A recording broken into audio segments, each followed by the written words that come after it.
Disclaimer: the views, opinions, and insinuations made by the host or guests do not reflect those of the show, the management, and the network. Viewer discretion is advised.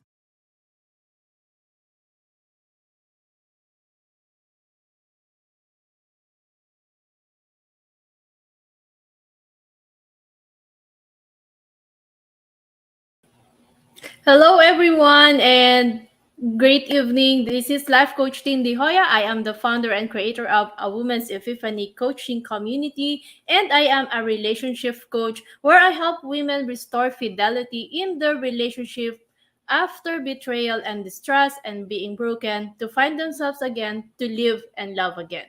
You're joining me today for episode 2 of Project Real Talk here in our new digital space, Think Talk Broadcast. So if you're not yet a follower of Think Talk Broadcast, go to our page, like and subscribe to it. Think Talk Broadcast is a flagship community project of the speakers of Coaching Think Talk from Life Coach Philippines and members of Coach A Coaching Community. Our mission is to get closer to our kindred and serve better our coaching tribe. We envision being the go to network for content that connects the mind, heart, and soul through the platform of life coaching. This is us in the Philippines advancing coaching as an art, a science, a lifestyle, a profession, and a business. My one coaching thought for today is transformation. When you lose yourself in love and it becomes toxic, you can make the choice to get out and transform yourself to be the incredible person you were meant to be.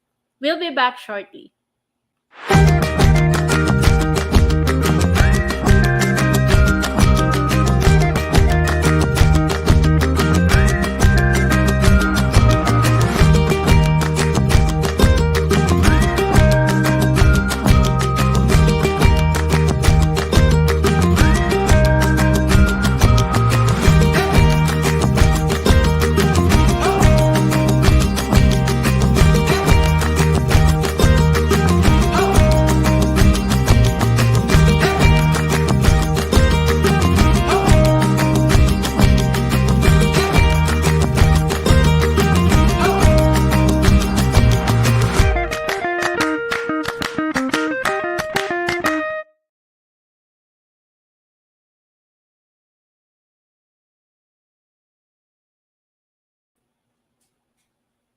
Welcome back. Today is the 19th of April 2022, and I am broadcasting beyond borders of the Green City, Pasig City.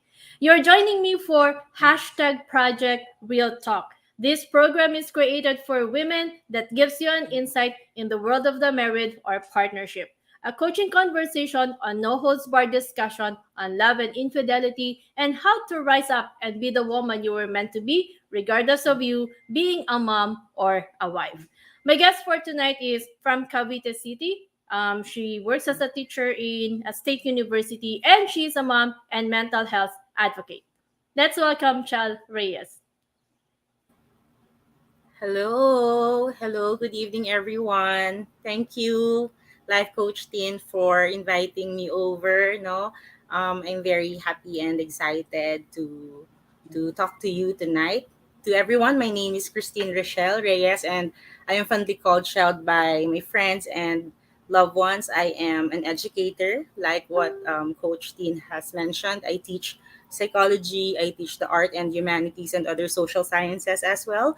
I am also a freelance content writer, a freelance content creator, and a mental health advocate, and also a proud solo parent. So, good evening, everyone.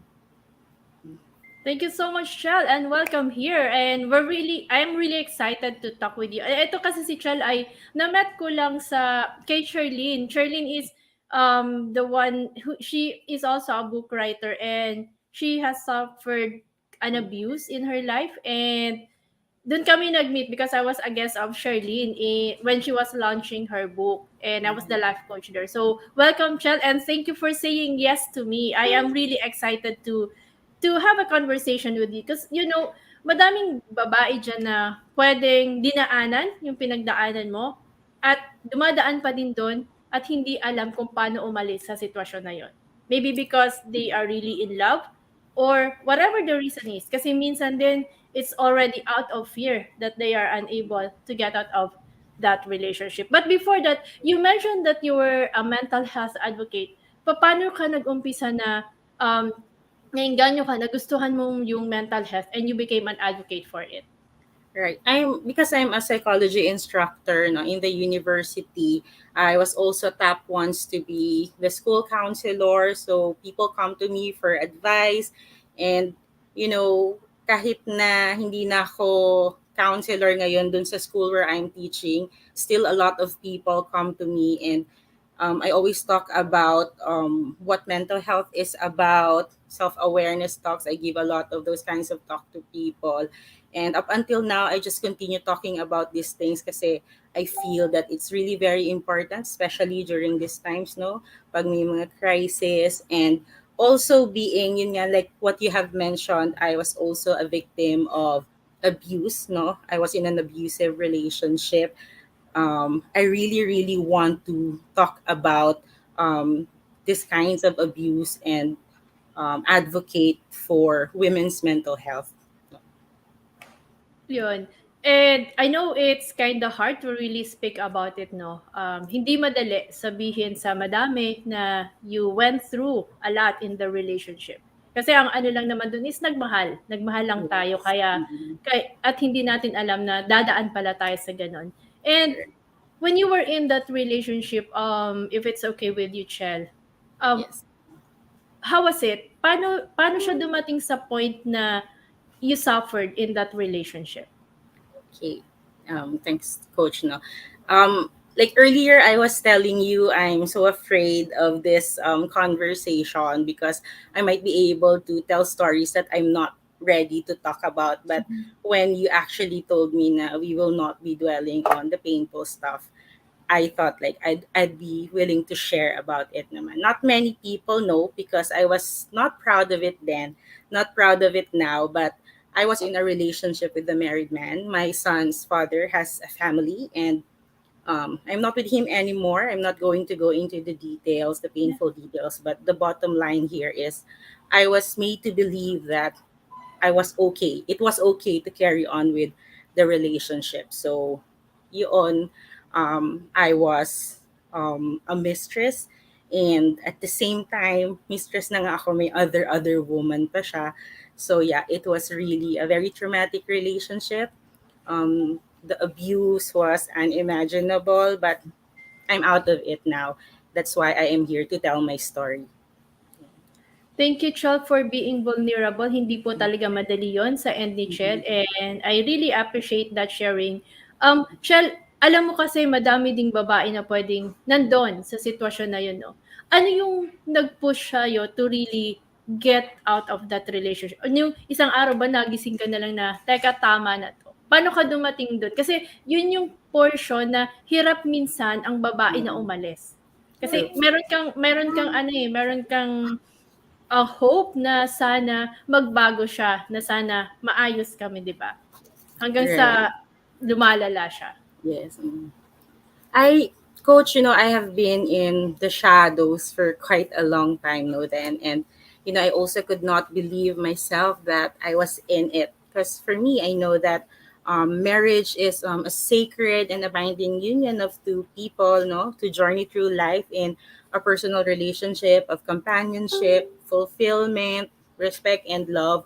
And sa values ko, hindi naman ako pinalaki na para makapanira. So I know that I would not want to break that sanctity of marriage. But much as we'd love to always be in an empowering relationship, in a healthy and fulfilling relationship, that's not always going to be a reality. In my case, it wasn't. No, and as a woman, I felt that I failed a lot of people. I failed my family.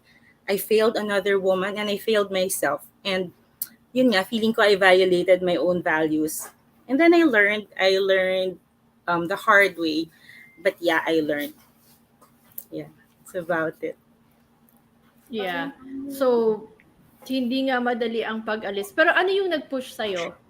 What was the turning point for you to really get out of that? Paano siya nangyari? Baka sakaling yung mga dumadaan sa ganyan, may Mm-mm. makita sila or they can be inspired of how you were able to really get out of that relationship. Right. How I got out siguro to answer that, I just did. Although it was not easy kasi I've been with the person for almost 10 years before I had my Mm. child with him, si Aisen. No? And the turning point really was having my son because I told myself that, I cannot be a broken person anymore kasi nanay na ako and my child Yeah. deserves a mother who is not broken anymore. I had to stop living in denial. No? So I just one day realized that I need to get out of this. I got out of my ex's life. It was a decision that I had made despite the pain, no, despite um, the love that I still had for him at that time. I just went no contact. Siguro yung pagkakaroon ko talaga ng anak, yun lang yung naging strength ko. Kasi, parang hindi ko na nakikita na dapat nasa ganong kind of relationship ako because I am already a mother. It was really a painful process, no? My ending of the relationship was for me just the start of an internal journey of reclaiming myself, no, my life, my peace. And part of that process was it was tougher, it was more painful in a way than the suffering I had to endure when I was with my son's father, no. So mas mahirap yung everyday ko after the breakup. But with prayer, support, and yung love ng family ko, with my son around, nakamanage naman ako. Yeah. Ang ganda nung, yes, it must be painful, pero maganda yung naging journey kasi nagkaroon ng realization eh. It's not really easy to let go of a relationship kasi when you entered it, ang gusto mo naman talaga ay maging maayos at mag-last yung relationship. So, when you had Aisen, I know you're a solo parent, no? What was on your mind pag nagtatanong na yung bata about the father? How was it with you? Yeah. It's difficult. I think it's always difficult. But my son is so matured. He is 5, and because I also teach gender and development, so I also talk about these things. So sometimes when I Mhm. talk about my lectures, nakikinig siya. And when we talk about family, different kinds of families, single parent homes, he actually knows. So there was this one time when he asked me, "Mommy, why is it that I don't have a dad with me?" So I just told him things like I would tell an adult person. I told him that my relationship with your father did not work, but it does not mean that you don't have a dad. It's just that we are not with your dad right now. And there were times also when he would ask when he's going to see his dad again. I would answer him honestly that I actually do not know if his father is going to want to see him. Then I would let them. Yeah. Yeah. With what happened, yung naging journey mo sa relationship. If there's one thing you could tell your son, anong gusto mong sabihin sa kanya? That I almost gave up, but um, I didn't because I just remember that my son was watching, and the hardest thing I ever had to bear, was being broken while I mother him. So I just want to tell my son that it's not his fault, and he is loved despite the circumstances that we have with his father. Nakaka-amazed. The strength that you had, hindi madaling makuha yan eh. Especially, you've been in that relationship for, sabi mo kanina, 10 years. And you tried to endure. And now that you have your son, siya yung naging turning point. Yes. If there's one woman out there na nasa journey, parehas ng journey mo, anong pwede nating i-share sa kanya to make her realize that, kasi alam ko may realizations ka about yourself. Eh. Sabi Yeah. nga kanina, na-realize mo na, I was not meant to be, I was not born to be like this. I Yeah. have to be valued as well. Right. Yung, kung may nakikinig sa atin ngayon na someone na dumadaan din sa ganyan journey, ano yung pwede nating sabihin to to help that person realize that she has that value. Yeah. Siguro coach ako kasi the reason why I said yes to you also was, I also want to somehow reach out to women who may be in the same kind of relationship I was in before. And I just want to tell you that, we always have a choice. We can always rise above the situation that we are in, the pain that we are in. We just have to choose to believe that, we are worth it. And at the end of the day, it just truly comes with knowing what we deserve, what our kids deserve, for those of you who have kids also. And for other women, then no, I just want you to always advocate for yourselves. Tell people how you feel, what you want and need, but do not only tell them. No, you have to make sure you go for the things that you deserve. And if you feel that you are in the kind of relationship where it's stopping you and it's not making you become the person that you are to be, then get out of it. Just be powerful. No, you may experience a lot of hardships in life, but just have that perspective shaped by power instead of pain, and it will just help you to purge through life. Kahit mag-isa ka. It doesn't mean na magiging mag-isa ka forever. No, maybe for Yeah. the time, no, but at the end of the day, wait lang pa, I love you. I love you, okay, mommy. Bye-bye. Okay, bye. Ang Bye. sweet. Sorry, kasi Bye-bye, bye. Aisen. Ayun. So, asan ako? Nawala ako. Ayun nga, you will always come out on the other side of your experience as a better person. You just have to advocate for yourself and know exactly what your worth is. Tama. Kailan mo kasi talagang makita yung value mo ulit as a woman eh. Ito kasi yung Yes. nawawala din sa atin. Whether you are in an abusive one or not. Dumadating ka sa point na at times you just felt you're lost in the Yeah. relationship. Parang nabubuhos mo ang lahat na True. nawawalan ka ng love sa sarili mo. Kasi sa atin naman it's more of may asawa na ako, may anak na ako. So, na binubuhos na natin and we forget na kailangan meron ka pa din kasi hindi mo din mabibigay yung love na yon kung wala na sa 'di ba? So, I know it's kind of hard to start over after getting out of that relationship. So, kasi madalas na nagiging reason ng babae is mahirap mag-umpisa eh. Um, wala akong work, paano na ako, lalo na kung may anak, paano na yung anak ko, paano ako mag-uumpisa ulit. Si Chelle ba, paano siya nag-umpisa ulit kahit mahirap, paano niya inumpisahan na mabuhay ulit, hanapin ulit yung buhay niya? Right. Sabi ko nga the turning point was my son.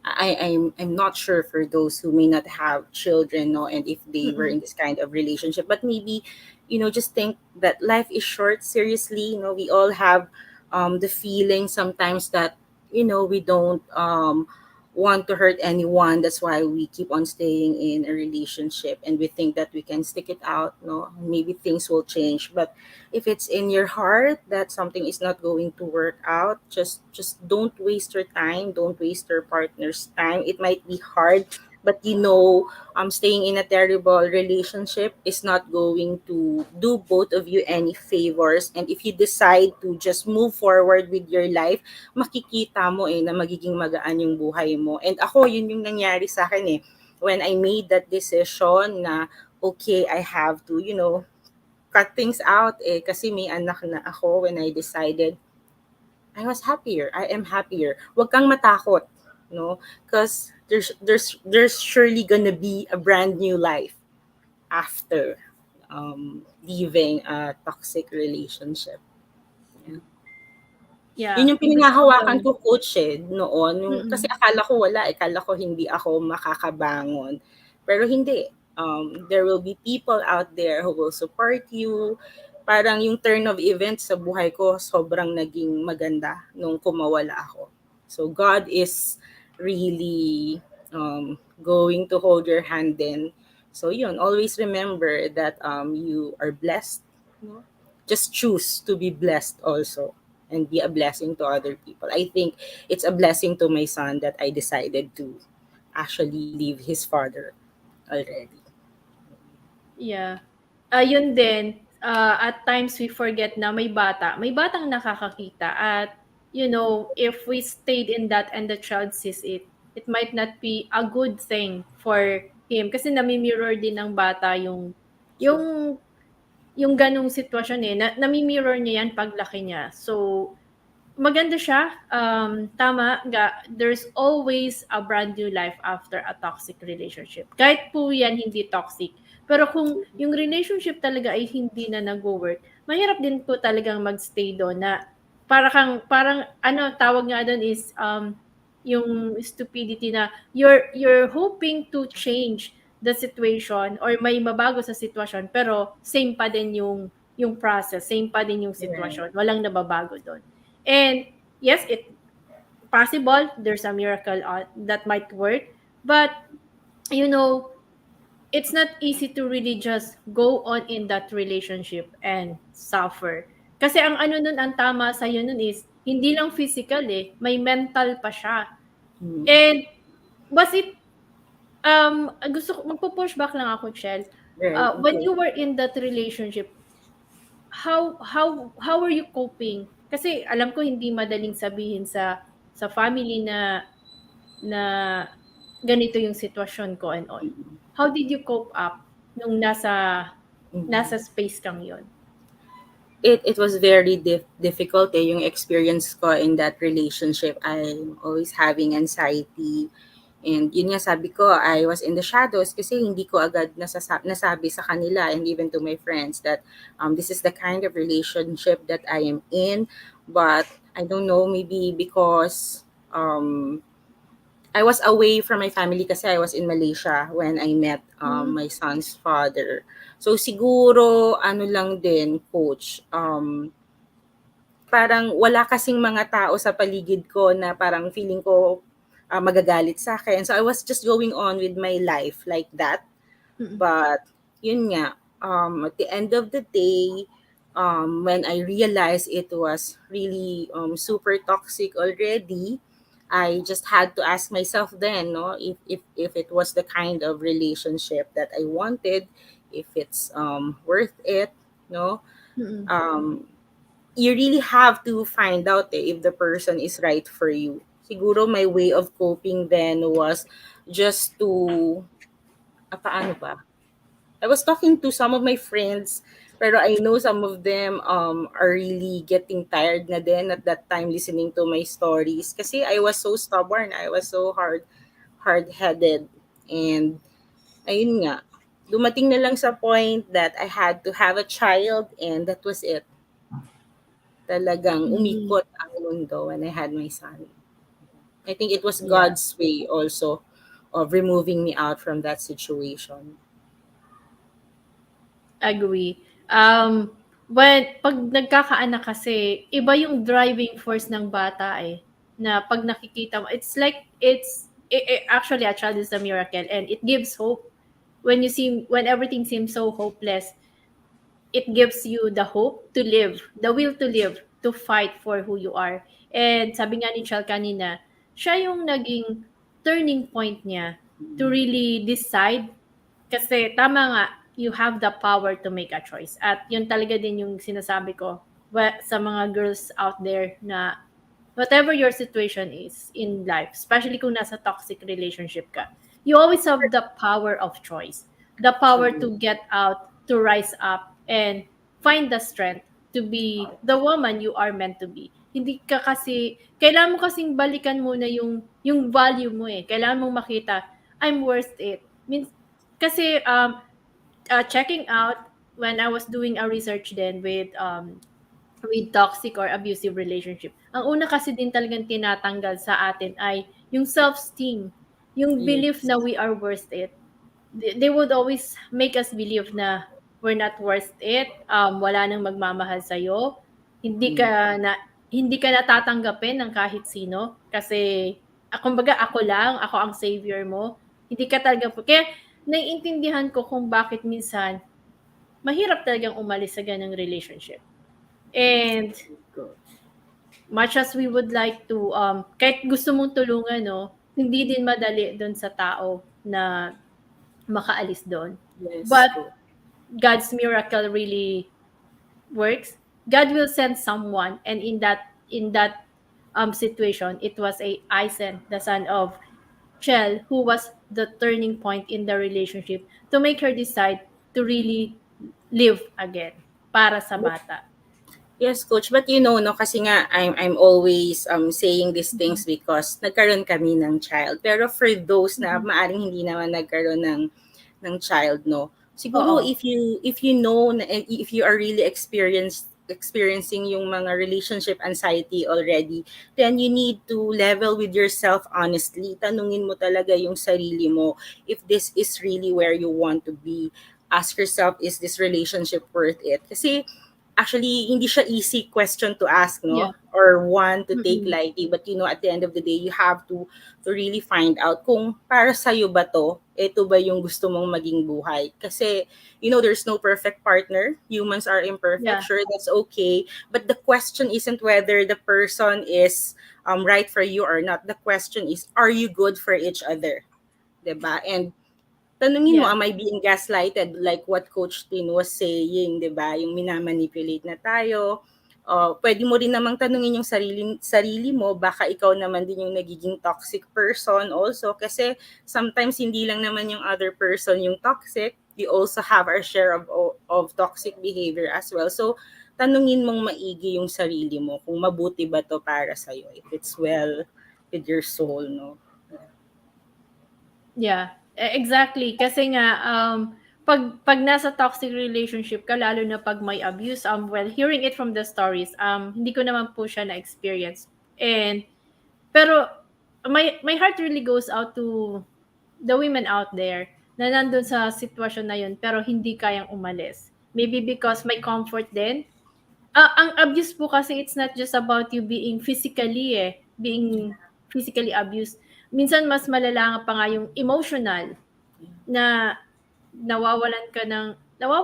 nakita mo tagang parang nawawalan ka ng value, and yun nga, the self-esteem and all.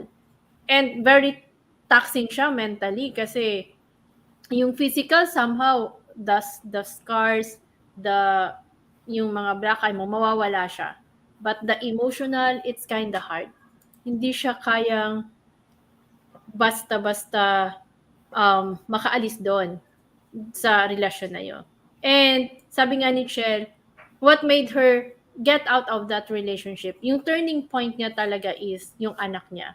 Kasi ayaw niya um, correct me if I'm wrong, kasi ikaw, as a nanay, ayaw mo talagang makita ng bata na nasa ganun ka eh. Parang, naisip mo ba, Chelle, na kung hindi ka umalis, pwedeng tanungin ka ng anak mo na, what made you stay kahit ginaganon ka na ng, di ba? Yeah. Parang paano mo masasagot yung ganun kung tatanungin ka na ng anak mo? Kasi for sure, there would be women out there na pwedeng, it might be possible na hindi nagtatanong ang anak mo, pero sa mind niya meron ng ganun. So, maganda yung nangyari kay Chelle na she made the decision, she made the choice to really get out of it because of her son. Pero paano pag walang anak? Babalikan mo talaga kung sino ka. Yung tanong nga ni Chelle is, tama ba na nandito ako sa relasyon na to? Tama ba na ganito yung ginagawa sa akin? Kasi at the end of the day, babalik ka sa self-love. Tinuturo siya ni Chelle. I remember, Chelle is a part of our 5-minute talk club, and yun yung usually topic mo, di ba, Chelle? She's doing self-awareness talks for women. Kasi yung self-love na yan, it's really something that you have to be, that you really have to have in yourself. Because kung walang self-love, mahirap eh. Hindi mo taga makikita kung sino ka at ano ang value mo. But before we pause for a break, Chelle, I just wanna ask this question. If you get another step today, or one step that could be better, what would it be? And syempre, mamaya mo yan sasagutin pagbalik natin after our break. All right. Thank you, Coach.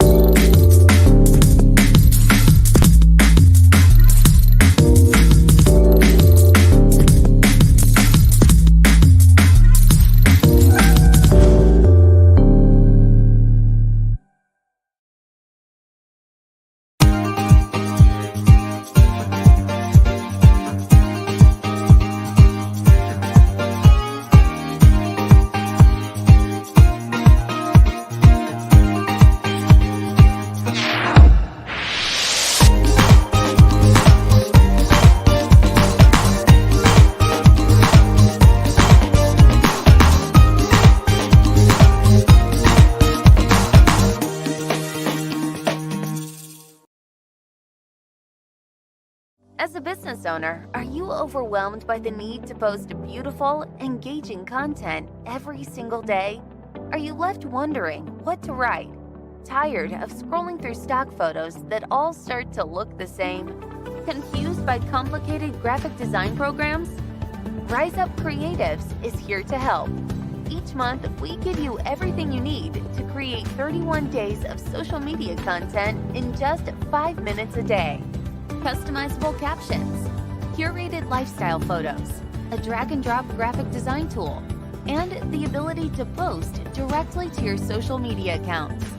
No one else empowers you with these 4 resources all in one place. Each month, we help you plan your social media calendar by providing you with 31 image themes and customizable captions so you can quickly and easily create engaging content and grow your following. Simply select the image that works best for your feed or story. Then, copy the caption and customize it to fit your audience. 5 minutes a day. It's that quick. Plus, you'll absolutely love our drag and drop graphic design tool. Start from scratch or choose one of our beautiful templates to fit your unique brand. When you're ready to export your design, you can download, email, or post directly to your social media accounts. Here's the truth. Our world needs what you have to offer. Don't let technology or procrastination hold you back. Rise Up Creatives is more than an online resource. We're a community helping you overcome your biggest barriers to reach your greatest goals. We're here to help you rise up and be creative.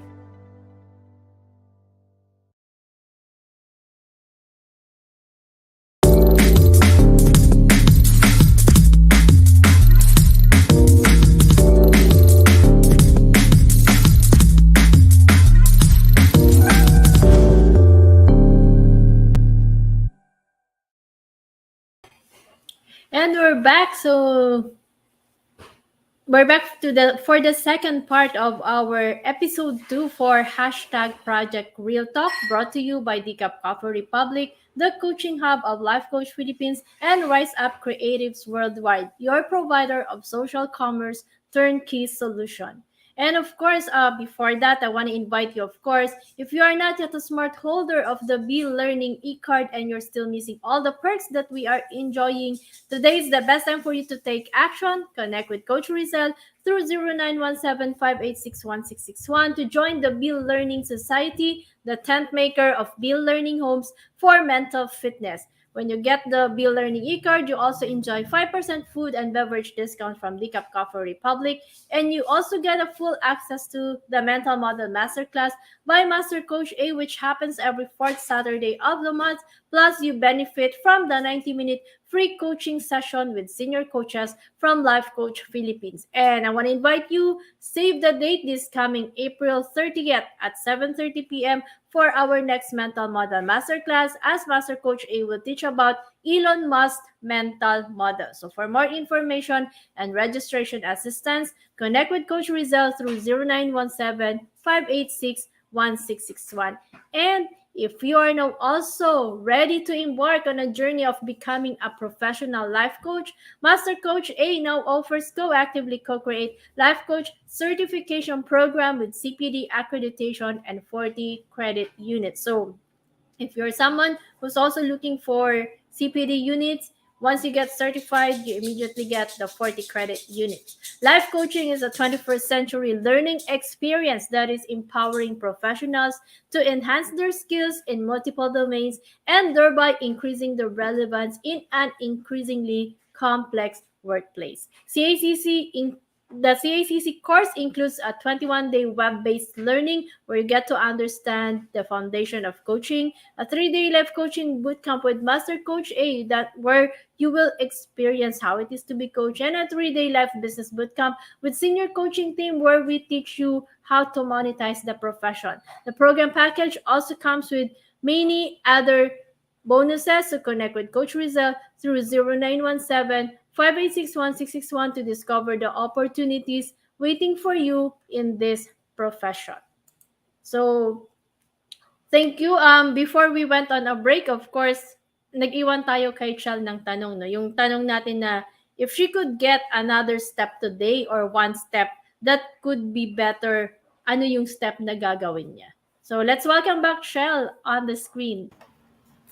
Hello again. Ayun, yung if I were to ang question, coach, if I were to take a different step, no, a step Yep. better, siguro it would be what I did not do then, and that was to really listen to the people who truly care about me, yung family ko, yung very good friends ko, kasi that time my heart was so wrapped up in that fantasy, no, that this person truly loves me, and I was not really listening to anything that people say about him. In my heart, I had high hopes that he was capable of truly loving me also, kasi ganun tayo pag nagmahal tayo eh, we hope for people to to change for the good, but he really treated me poorly, and yung mga taong nagmamahal sa akin, hindi ko sila pinakinggan, kahit minsan masakit na yung pagtatama that these people would do, hindi kanila gugustuhing mapahamak, no, yung mga taong totoong nagmamahal sa'yo. Siguro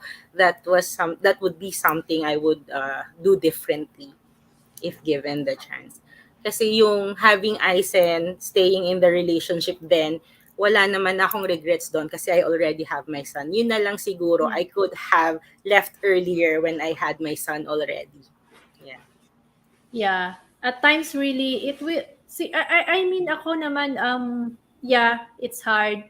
Hindi madaling lumabas at hindi madaling magdesisyon at makinig kasi nga you're in love eh. But I would always say Coach, na hindi ka talaga makikinig, di ba? Pag oo, parang kahit anong hindi ka sabihin sa'yo. makikinig. Oo. Parang perfect yung tao para sa'yo Oo. kasi nga in love ka eh. But how was Chell? How did that relationship or how did that experience made you? Sino na si Chell ngayon pag nag-usap tayo? Yeah, I am me, the one you are seeing, hearing right now, no? I am a stronger person. I am a wonderful mother. I know that I am a brilliant person and I am worthy to be loved. I learned so much, no, sa relationship na yon. I am now able to set clearer boundaries for myself. I am able to speak about what I can and cannot accept in a relationship. I am also more respectful of other people's relationship, and naiintindihan ko what abuse may look like. No, it can look so beautiful, so fleeting, but Yes. you have to get yourself out of it, no? When what is beautiful is turning you into a person that you're not going to be proud of. Iyan din yung lagi kong sinishare sa mga students ko. No, kasi may mga students din ako minsan na nasa ganitong relationship. I'm just sharing this to you now, but I am in a better place now. I have forgiven him, but more importantly, I have forgiven myself. Agree. Hindi madali na to forgive, especially with what happened. But you will only have that peace in yourself, the acceptance as well of who you are when you are able to forgive the person and of course yourself. Ikaw muna, forgiving yourself kasi it has to start from you. Kasi oftentimes we stay in the guilt zone na parang ang hirap umalis dun sa guilt na yun. Kasi sisisihin mo ang sarili mo, bakit kasi Yes. ako, but there would always be lessons learned, di ba, Chelle? Yes. Hindi naman siya, yes, sabihin man ng iba, bakit ba nagpakatanga ka and all, pero there would always be the lessons. And, well, yes, it was your choice. Choice mo kasi na pumasok dun eh. But you also have the choice as well to get out of that. Kasi nga, ikaw yung may hawak ng life mo eh. And really, ang gusto lang na talaga naming i-push dito ni Chan is the advocacy for women na to help yourself get out of a toxic relationship, lalo na kung may abuse. Parang mas gusto mo ba talaga makita yung sarili mo na mamatay dahil love mo lang yung tao. And sabi nga nila, when you keep trying harder to have that person love you, hindi talaga love yon. Wala talagang love doon sa relationship na yon. Because love should not be something that you have to try harder. It has to flow doon sa relationship. Yeah, hindi naman ibig sabihin perfect. Kasi wala naman po talagang perfect relationship. True. Dadating ka talaga sa point na magkakaroon kayo ng disagreement and all. I remember, Charles, sabi mo, hindi lang ikaw dumating dun sa physical abuse, di ba? Parang meron din siyang moments na he was also meron pa ding infidelity. Nagawa niya na nga yun sa wife niya, pero ginawa niya din sa'yo. Yes. And to And many other women. doble pala, no? You have the physical and the emotional. So, how was it with the infidelity? How did you cope up with it as well? Kasi mentally taxing din yun eh. Yeah, in the beginning, wala eh. Parang I was allowing it. Kasi nga parang di ko ma-fathom na mawawala sa akin yung person. But over time, yun nga, realizing that this is not the kind of woman that I want to be, the kind of relationship that I want to be in. And having my son already in my life, this is not the kind of family that I want him to grow up in. So yeah, I just had to say no to it anymore. So that was the end of it for me and him. Yeah. So, ano siya, parang na-imagine ko, no, kung halimbawa nandun ka sa space eh. But thankfully, God has given you the grace to really get out of it through your son. And now you see a Chelle who's really very different, who's very vocal, and now she's also helping women out there. So, kung gusto niyo po ng kausap, pwede niyo din po talagang lapitan si Chelle when it comes to kahit ano naman eh, kahit hindi ka na sa abusive relationship. But if you also wanna speak with her, you can. Balikan ko lang, Chelle, no? Di ba sabi mo kanina, yung turning point that is really your son na getting out of that relationship. And of course, mahirap yung pag-umpisa ulit, no? Trying to, of course, working, supporting, and all. Yeah. Pero possible naman talaga siya. In that moment ba, Chelle, na you decided to really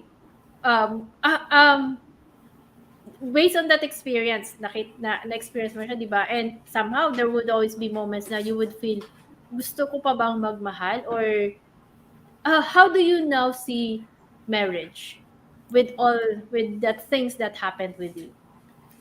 Yeah, I think earlier kanina, 'di ba, I mentioned that alam ko no, when I was in the relationship with that man, that marriage is supposed to be a sacred, a binding union of two people na talagang nagjo-journey through life with a person in a personal relationship na merong um, fulfillment, respect, love, no? I think it's still the same thing na tinitignan ko yung marriage, ganun pa rin talaga siya. I was just so stubborn at that time that I violated my own values. I changed my belief because I wanted to, stick with the behavior that I have at that time. But it still remains that for me, marriage is a beautiful, beautiful thing, a sacred union of two people na dapat nire-respeto ng couple themselves at ng ibang tao na nasa paligid nila. If there's one woman out there who's so afraid now to get into marriage or to get into a relationship dahil sa mga nangyari, what would you tell her? Um, I said this already kanina. Life is short. No, do not be afraid. What happened to me is my story. It can be a different story for you. You just have to allow yourself to love and be true to it, to the love that you feel. At kung meron mang mga bagay na hindi magandang mangyayari, tignan mong maigi kung ito ba ay kaya matagalan. Yun nga sabi ko, is this something that, you can stick up to, no? Kung hindi, then you know what to do. You know what to do. But do not be afraid to love. No? Ako, sa ngayon, hindi ko pa siya nakikita ulit. Parang masaya lang ako na kaming dalawa ni Aisen. But I am not closing my doors. I am open to it when it comes. So yeah, I'm open Yeah. to love again. Yun. Tama nga. It's not your story with the other person or kung sino man yung partner mo will not be the same with the new person kung sakali man dumating siya, no? And oftentimes kasi we hold on to the pain and we hold on to the fear na hindi tayo nakaka-move on. But sabi nga, you always have the power to make a choice, Yes. to make that decision, to live and love again. Kasi life is short. Hindi lahat ng nangyari sa buhay mo mauulit. Unless, of course, But do kasi learn from I it. think, oo, you learn from it, you become wiser, di ba? Kasi Yeah. nakikita mo na pag makikita mo na yung telltale signs na teka, parang ito ay, parang ito ay magiging ganun din. So, you get wiser as you go on with life. At, yeah, kasi sometimes, meron kasing mga babae na they become bitter with what happened. That they are now afraid, no? Pero, yun nga, it will not be the same. It will always be a different story. Ang ano lang dun is, how are you now looking at yourself for you to be able to start over and to realize that you have value para pagpasok mo sa next relationship, Yes. hindi mo na siya daanan. Kasi alam mo na kung sino ka, alam mo yung value mo, at yun nga, wag mo talagang iwawala sa sarili mo yung self-love. Yung love na yan na mag-iwan ka sa sarili mo kasi hindi pwedeng ibibigay mo lahat because you would really come into a point na kahit nga hindi ka nasa abusive relationship, pag nabigay mo lahat, you will come into a point na you will feel burnt out sa relationship din Parang you question yourself, parang wala nang worth. And sa advocacy mo, Chelle, ano usually yung may advocacy ka ba ngayon or are you helping a group or a group of women? Maybe you can tell us about it. Yes. I actually have a Facebook group for empowering women. No? So it's called the We Women Project. Pero hindi ko pa kasi siya nila-launch, but I already have people in there. So I talk to them. Most of them were my previous students na counselors ko din before. So yeah, we do talk a lot about these things also. Mm. And we share a lot, and yun nga lagi ko ding naririnig sa kanila na um, yung story ko daw, no, it helped them become brave. It helped them to come out also kasi some of them they were in the shadows also for Mm. a long time already, and they didn't know how to get out of it. They didn't know that there are ways pa for them, no, to be able to love themselves again and also share their experiences to other women, mostly young women kasi college yung mga students ko. Yeah. Mm. Ito talaga yung moment, ito talaga yung portion na pag andun ka sa isang relasyon and it's toxic, it's hard to, lagi nilang sinasabi, ang hirap daw talagang umalis. And madali, kung hindi ikaw ang nandun, madaling sabihin na umalis ka kasi dyan hindi naman worth it. Madali siya. But with the women who are inside of that relationship, it's really hard for them to get out. So, I think, Coach, yeah. what's difficult also is because no, a lot of women like me, who were in the Mm-mm. kind of relationship, are afraid of the judgment. They're scared of the judgment that people would have. Mm. Kasi kahit ako pag nagkukwento ako, I still get that judgmental looks and comments from people. But yun nga, I already got out of that situation. I know that I am a strong, capable, wonderful person, and I tell them na how I became a single mom does not matter anymore. What I did with my experience does. So yeah, that's what I also share to my um, friends. No? Well, the judgment would always be there, pero ang point ko dun is, ikaw kayaan dun. Hindi Yeah. naman, joke lang yun. Pero really, it's more of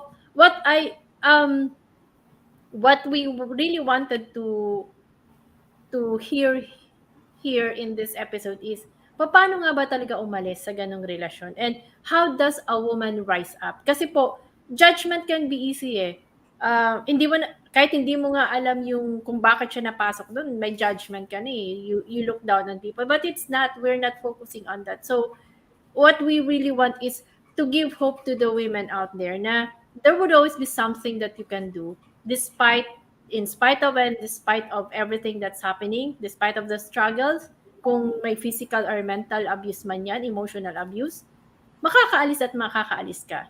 And Kailangan mo your lang past talagang will not define you. It oo, does not define tama. you. Kailangan Kasi mong umalis if you doon. already decided to rise above that situation, you're not there anymore. Agree. Kasi it would always be, at the end of the day, it would always be your decision that will matter on how you want to change or look at your life. So, we're nearing our end, but uh, I just want to, if there's, if you can leave three things to the women out there, something that they can hold on to, what are those three things that you want to leave to them? I think firstly, um, you are beautiful, no? You are a wonderful creation of the Lord. Wag po nating kalimutan yon. And nasabi ko na din yung isa kanina, number two, that we always have a choice. No? Mm-mm. Hindi totoo na wala akong nagawa kasi wala akong choice. Hindi mo ginawa. Okay? So, pinili mong hindi gawin. But you always have a choice. And number three, you can always come out stronger as long as you decide to rise above whatever situation you are in. Ang ganda nung, gusto ko talaga yung portion ng the power to make a choice. Yung may choice ka naman pero hindi mo talaga ginawa. Yun po kasi talaga yun. Kasi even if you pray, if you don't do something, it's not really gonna help you get out of it. Sabi ko nga, di ba sinabi naman ng God na knock and the door shall be open. May action eh. Yun, kumatok ka, kaya bumukas. Same thing with what we have in life. Despite the struggle, despite everything that has transpired, there would always be that something that can help you to get out of it. Maging intentional ka lang really to make that choice, to take that action. And it will, yes, I know it would not always be easy. Sabi nga ni Chelle, hindi naman po talaga madali. Si Chelle nga natiis yung 10 years eh. Kasi, andun, yung moment kasi na, you just wanna, parang, you hope that things will change. You hope na sana magbago, mahalin ka din. Na parang ma-change lang siya na in a snap of a finger, maging okay ang lahat. Pero hindi po talaga minsan dumadating yung hinihingi natin na gano'n. Yes. But it's not something that you should define you. Whatever mistakes you have committed, it's not something that you should live on. Kasi nagkamali ka lang talaga. Namali ka ng choice. But And there you would have to always be accept that, that na oo, nagkamali ka. tama. Oo nga, actual, no? Kasi kung hindi mo i-accept, mahirap din to really move on kung hindi mo ma-accept na nagkamali ka din eh. And yung pagkakamaling yun, hindi mo naman ikakamatay yan eh. That would actually make you stronger as you go on in life. So, Basta wag uulitin ng uulitin. You just tama. have to learn from it, diba? Gusto ko din yan, yung wag mong uulitin ng uulitin. Because I Pero always tama tell naman Aisen eh. about Oo. that. Meron kaming song na everybody makes mistakes. Yun. So, when you make mistake, you have to be sincerely sorry for the mistake that you did, and then you resolve not to do that anymore. Yun. Oo, tama. Wag mong kasing ulitin ng ulitin. Kasi, sabi nga, you grow wiser as you discover yourself in the process. So, kailangan mo talagang balikan yung self-love eh. Kung ano ba yung tingin mo sa sarili mo? Ano ba yung value mo? Kasi hangga't hindi mo nakikita yon, mahihirapan ka talagang umalis sa ganung sitwasyon at kung makaalis ka man, posible ulit na may makita kang tao na ganun ulit ang gagawin sa'yo. Kasi babalik siya kung paano mo tinitingnan ang sarili mo. Pag nawawala ang Yes, self-worth mo, that's hindi true. ka makakaalis. Magiging cycle lang siya. Yes. So, with that, Chelle, thank you so much really for Thank you sharing your story also. tonight. And Thank you, Coach. we are inspired. Kasi nga, sabi mo nga, hindi siya madali. But you were able to get out of it. And now you have that advocacy. Kailan mo ba planong i-launch yung page mong yan? At Hindi ano ko po yung alam, Coach. nakikita mong, ano ba Kasi yung parang, ano yung nakikita mong forma ng advocacy mo? Paano mo siya tinitingnan? Para madami din tayong matulungan. I think you and si Coach Norris, you already know that I would also want to be a life coach in the future. It's just that, because of, my personal situation, Mhm. it's not just so easy for me to live what I have right now. Kasi ako lang talaga Mhm. yung nagpo-provide sa aming mag-ina, and I just can't leave the things that I am doing as of the moment. But yeah, I hope to be in the ranks, no, of the wonderful women that you all are here in the life coaching Thank community. you. Yeah, we are so excited to welcome you as well as a coach. So let's keep in touch. Yes, Maybe coach. we can do something to really help you out for you to become a coach.